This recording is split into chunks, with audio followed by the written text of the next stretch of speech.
East, the Pistons, they struggled mightily against the Magic at home. Cade Cunningham played 40 minutes and scored 39 points. That's great. Tobias Harris added 17. But after that, there really was not much help. The Magic, on the other hand, very balanced. All their starters scored 15 or more points. Orlando never trailed in this game, beat Detroit 112-101 in Game 1. So the Pistons have an NBA record, 11 straight home playoff losses. Unfortunately, their last win was Game 4 of the 2008 Eastern Conference Finals. And so it's been a long time here. Are the Pistons in trouble now after a Game 1 loss and the way they looked against the Orlando Magic, Stephen A? They're not in trouble because they lost Game 1. They're in trouble because of how, which is something that we've lamented about the Pistons all year long as we've watched them capture the #1 seed in the Eastern Conference, as we watched them continue to win even when Cade Cunningham went down with the partially collapsed lung, as we watched them as J.B. Bickerstaff proved to be the coach of the year. He got my vote. Here's the reality of the situation. After Cade Cunningham, who can you rely on to score the basketball? That's a problem. There were other problems yesterday. I watched this from start to finish, Wendy. Watching Orlando lead from start to finish, they never trailed. Watching Detroit, you know what, never really able to make a run because Orlando just kept staving them off, was incredibly alarming to see. The inability to put the ball in the hole, to gain any kind of traction.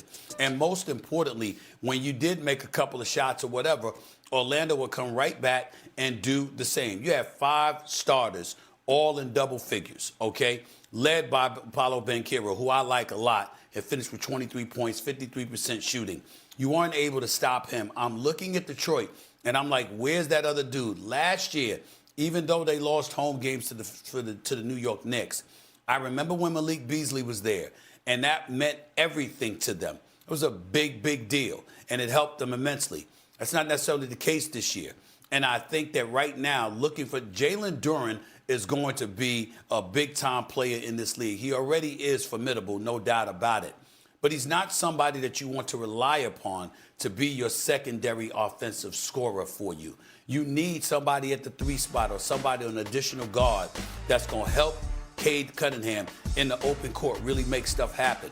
That is not what we've seen from the Detroit Pistons. And unless we get something else, they're not gonna make it very far. They should beat Orlando.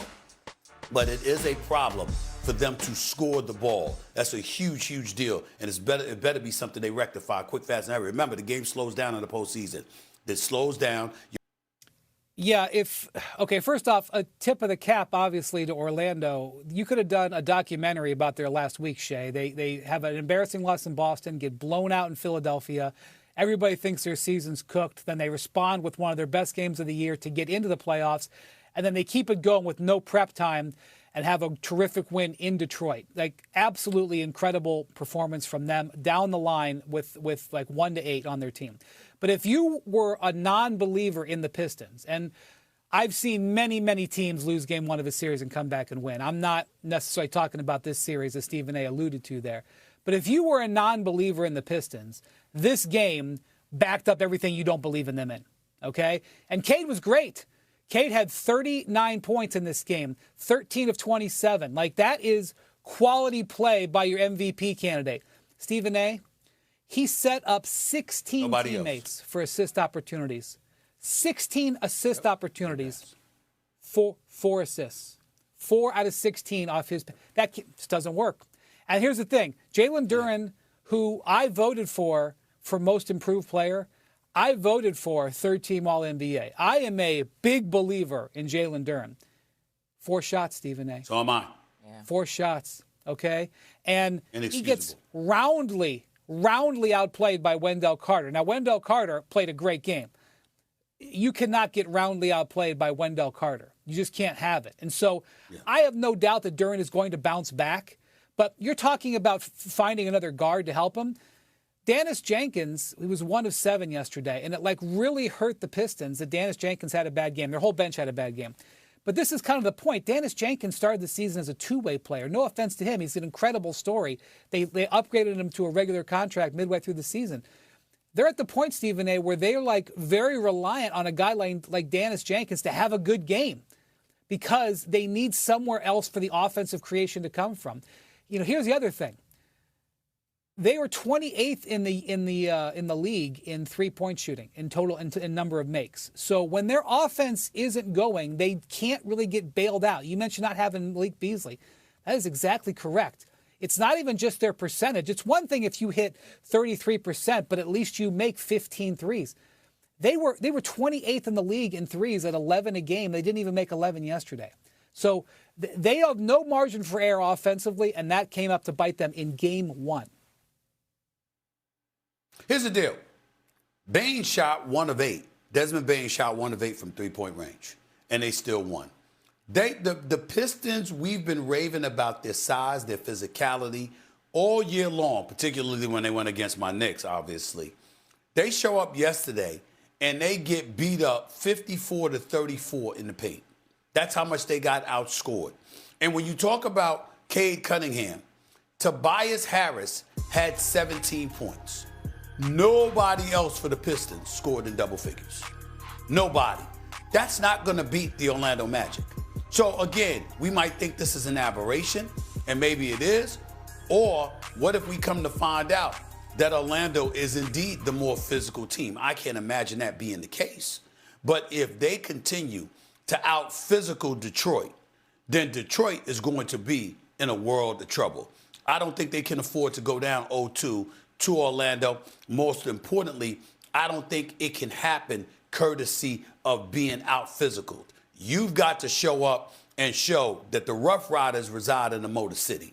That's the reputation y'all built up for yourselves over the last 2 years. Where the hell was that Sunday afternoon? It was nowhere to be found. That cannot happen again at any point in this series. If you give Orlando life even more than they have, you're going to be in a world of trouble. And the quickest way for them to do that is to know that they're the ones who are the big bad bullies, not you. If they establish that with the Detroit Pistons are going to lose this series. Yeah, it goes to show, too, like, Orlando's finally healthy, I feel like, which has helped. Franz Wagner, Desmond Bain, albeit he didn't have a great game, still Franz being had a back great in that. game. Right? Like, I'm saying Bain didn't have the best game, but still, them being back healthy in that lineup matters for the Magic, and obviously it paid off. By the way, the Pistons, right, minus 10-point differential when you didn't have Cade Cunningham in the game. That's a problem. You've been on the show. We haven't been in studio for a week. I miss hanging out with you guys in person. That I don't believe. It's true. Rob and Cece and Mike, maybe. And you too, Evan. Okay, all right. Anyway, so NBA playoffs all throughout the weekend.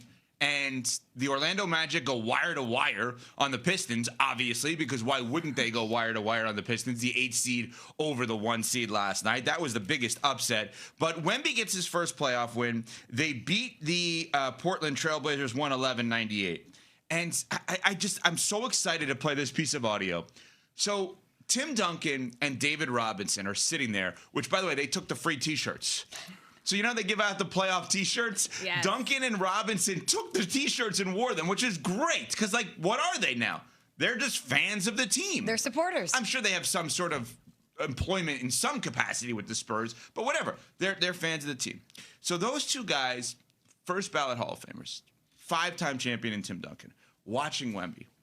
And Ramona Shelburne asked an unbelievable question afterwards about the weight of living up to past Spurs legends with the two of them watching his win last night in San Antonio. And here is what Wemby had to say. I don't know. Is he more prepared for superstardom than Peyton Manning, than LeBron James? Yes. Those two guys were so prepared for superstardom. Venus and Serena, prepared for superstardom. Is he the most prepared athlete we've ever seen for superstardom? He doesn't say anything wrong, and he says everything so right. Because you can say things that are not inflammatory. You can make the media-friendly answers appear at all times. He gives us something. Like, this is somebody who, at a very young age, recognizes the weight of the responsibility on his shoulders, both individually, for his organization, and for the game and the league as a whole. And he does not shy away from that. He talks openly about how he wants to be one of the all-time greats. He's not threatened by other people. He is wise enough to know that he can lean on the past stars of his organization, and he wants to match them ultimately with this output. He's amazing. They're there to catch me if I fall. I didn't even mention how excellent he is at basketball. Whatever. But like that's a given. But Courtney,